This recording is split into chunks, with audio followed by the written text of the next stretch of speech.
Russia invasion in Ukraine on the 24th of February 2022. Russia invaded Ukraine on the 24th of February 2022, marking a steep escalation of the Russo-Ukrainian War, which began in 2014. The invasion has caused Europe's largest refugee crisis since World War II, with more than 6 million Ukrainians fleeing the country and a quarter of the population displaced. At the start of the war in 2014, Russia annexed the South Ukrainian region of Crimea, and Russian-backed separatists seized part of the southeastern regions of Ukraine, the Donbas, in Luhansk and Donetsk oblasts, sparking a regional war. In 2021, Russia began a large military buildup along its border with Ukraine, amassing up to 190,000 troops and their equipment. In a televised address shortly before the invasion, Russian President Vladimir Putin espoused irredentist views, questioned Ukraine's right to statehood, and falsely accused Ukraine of being governed by neo-Nazis who persecute the ethnic Russian minority. Putin also said the North Atlantic Treaty Organization, NATO, constituted a threat to Russia's national security by having expanded eastward since the early 2000s, which NATO disputed. Russia demanded NATO stop expanding and permanently bar Ukraine from ever joining the alliance. Multiple nations accused Russia of planning to attack or invade Ukraine, which Russian officials repeatedly denied as late as the 23rd of February 2022.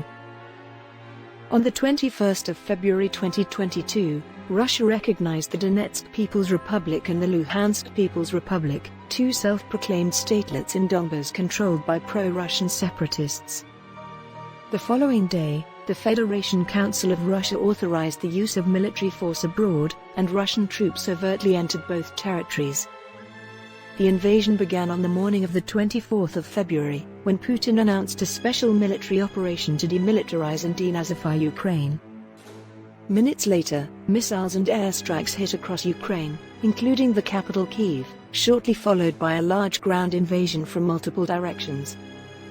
Ukrainian President Volodymyr Zelenskyy enacted martial law and a general mobilization of all male Ukrainian citizens between 18 and 60, who were banned from leaving the country. As the invasion began on the 24th of February 2022, the Northern Front launched from Belarus towards Kyiv, with a northeastern front attack on the city of Kharkiv. The southeastern front was conducted as two separate spearhead fronts, a southern front from Crimea and a separate probative southeastern front launched at the cities of Luhansk and Donetsk. On the 8th of April, the Russian ministry announced that all troops and divisions deployed in southeastern Ukraine would unite under General Alexander Dvornikov, who took charge of combined military operations, including the redeployed probative fronts originally assigned to the northern and northeastern fronts, subsequently withdrawn and reassigned to the second phase on the southeastern front. By the 17th of April, progress on the southeastern front was impeded by remaining troops continuing to hold out in the Azovstal Iron and Steel Works in Mariupol. On the 19th of April, Russia launched a renewed invasion across a 500 kilometers, 300 miles, long front extending from Kharkiv to Donetsk and Luhansk, with simultaneous missile attacks again directed at Kyiv in the north and Lviv in western Ukraine. The invasion was internationally condemned as an act of aggression.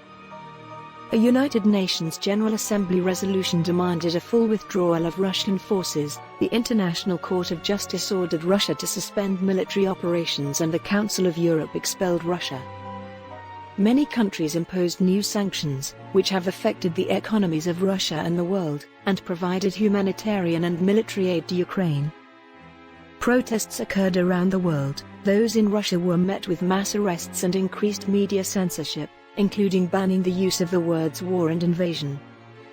Numerous companies withdrew their products and services from Russia and Belarus, and Russian state-funded media were banned from broadcasting and removed from online platforms. The International Criminal Court opened an investigation into war crimes that occurred in Ukraine since the 2013 to 2014 Revolution of Dignity through to war crimes, crimes against humanity, or genocide in the 2022 invasion. Please click on like if you liked the content. Subscribe if you like to see more content like this. Thank you for watching.